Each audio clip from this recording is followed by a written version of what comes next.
Welcome back to the SMT Media Network. In this video, we discuss the most recent move by the LA Lakers in acquiring, I guess we'll call him former All-NBA defensive player, Marcus Smart. I'm going to tell you guys what this particular acquisition or signing does for LA, what it means for the team, what it means for Marcus Smart's career, amongst other things. All right, so first of all, I guess in a buyout with his former team, became available and then signed with the Lakers. And the Lakers fulfill a need. That is undeniable. The Lakers' perimeter defense is atrocious because it includes unskilled defenders like Austin Reeves,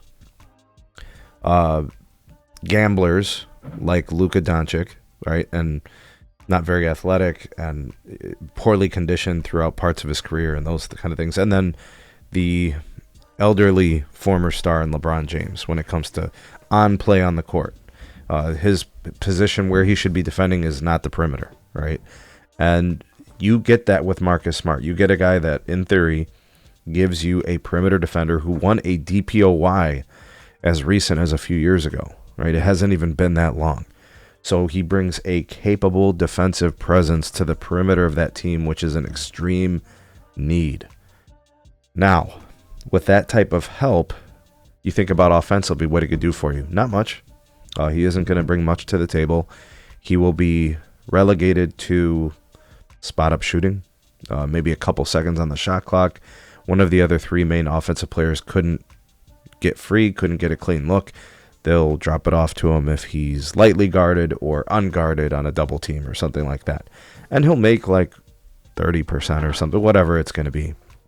And there'll be some games where he's blamed, because he didn't do this, that, or the third. He's going to just be like a fifth wheel on this team. But he's being brought in for his defensive prowess. It is not for anything else. He's not the Marcus Smart he was in Boston. He clearly showed us that the last couple of years. He was, in essence, swapped for Kristaps Porzingis, who was hardly ever available for the Boston Celtics. But he found himself in Boston having to take last-second three-pointers, and he just couldn't knock those down because he's not that kind of player. You have to be realistic with these guys. So the Lakers have fulfilled a need. They have addressed a troubled area for their team, which is defense. So they have definitely done that. So they should be an improved team when you think about this move, when you think about bringing in DeAndre Ayton to fulfill the void at center, which LA felt very strongly was a huge problem last year.